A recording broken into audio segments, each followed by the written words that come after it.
Let's get it. Ladies and gentlemen, welcome to the Bullpen.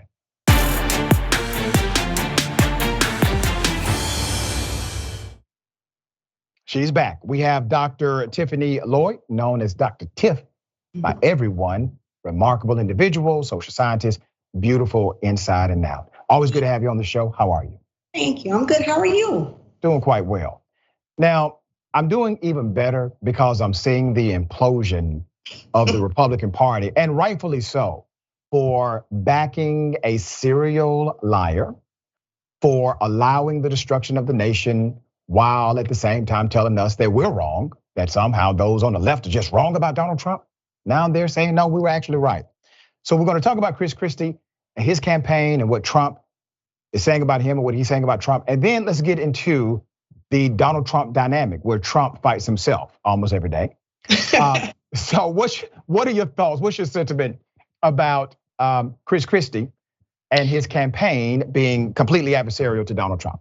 I think it's a walk of hypocrisy. Remember in 2016, Governor Christie ran unsuccessfully for the Republican nomination and did not win. And then he backed President Trump and they were feuding then.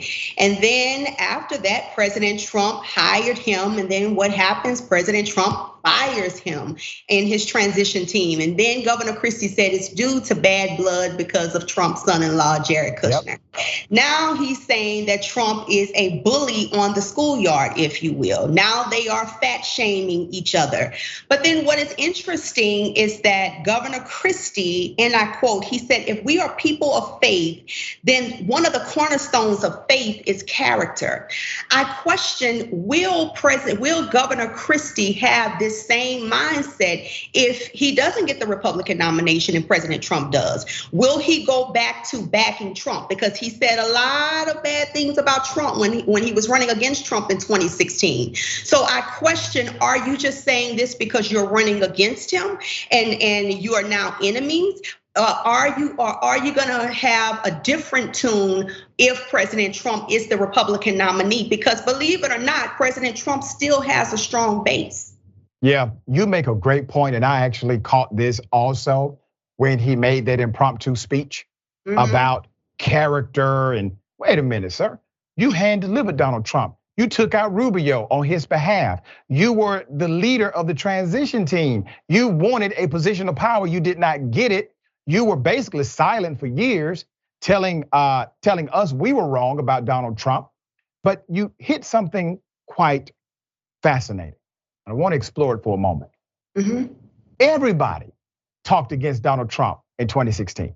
Yeah. All of the Republicans had an antithetical message to Trump, including Lindsey Graham. Yes. So now the question you pose is so relevant because is Chris Christie going to do the exact same thing he did in 2016, being adversarial to Trump while there's a campaign, but then Trump gets the nomination?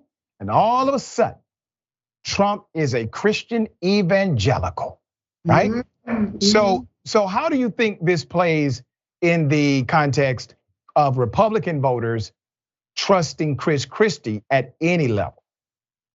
You know, I think it's hard because one thing that I've noticed about both of them is that they always use God when it's so convenient, right? That's just like everyday church people. We want to use God when it's convenient. But if you're going back to Governor Christie's words about showing character, well, then my message would be to Governor Chris Christie is let your yes be yes and let your no be no. That's right. And also the good book tells us that a double-minded man is unstable in all his ways.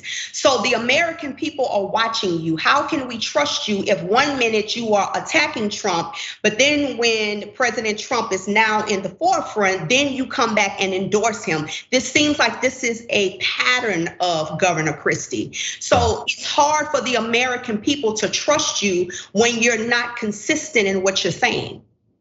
I think there's no honor in any of them.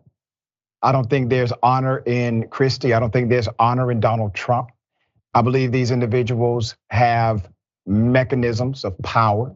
They have avenues to get to that power. I think Chris Christie has simply chosen an avenue more so than a transformational dynamic has happened inside of him. And all of a sudden he feels like he needs to save the world from Donald Trump because that sentiment was not there while he was working for Trump, nor was it there while Trump was president of the United States, still having access to power. Why do you think it's so difficult for Republicans to just simply check power? And I say this in all due respect. I have to check power, you have to check power. I have to check power on the right, I got to check power on the left. I got some folk I'd rather be friends with, but it is necessary for me to call out when necessary. You have to be able to check. Why don't you see that on the right as much anymore? Because it's a lack of integrity. Because if I am your friend and if I love you, if I care about you, then it is my job to tell you, Dr. Richey, that you are wrong about something. That doesn't mean that I am against you. It doesn't mean that I am your enemy, but true friendship, true leadership, it is our job to tell people what they need to hear and not what they want to hear. We are looking at individuals who are used to getting away with so much. And now that they are being called out, now that they are being exposed, it's like little children throwing a temper tantrum. Donald Trump obviously facing a lot of charges. You got Manhattan, you got the DOJ. You have Fulton County, Georgia. They're coming next with charges, I believe. And I think the DOJ is going to indict him again for his actions on January 6th. The indictment itself does not stop him from running for president. However, if he's convicted, it creates a significant situation. Number one, under the Espionage Act, there may be a caveat about holding public office or holding a position of public trust, but I think he may overcome that. Then it's the issue of being on the ballot, because all Republican states have banned anyone who has a felony conviction from being able to actually vote or run for political office. They would have to literally change the law in order to allow him to get ballot access. What say you to that potential reality? I wouldn't be shocked if some of the Republican states, if not all of the Republican states, did change the law to make it convenient for President Trump. I think that we're living at a time where President Trump, it's amazing that President Trump is a man. For example, he encouraged police to be rough. He told police, don't be too nice to suspects. He said, don't worry about for people that are in custody hitting their heads on squad cars. But now that the tables are turned, ladies and gentlemen, this is a man now who plays the victim. This is a man who said he would not apologize for the Central Park Five of 5 wrongfully convicted African-American and Latino men who were wrongfully convicted of raping a woman.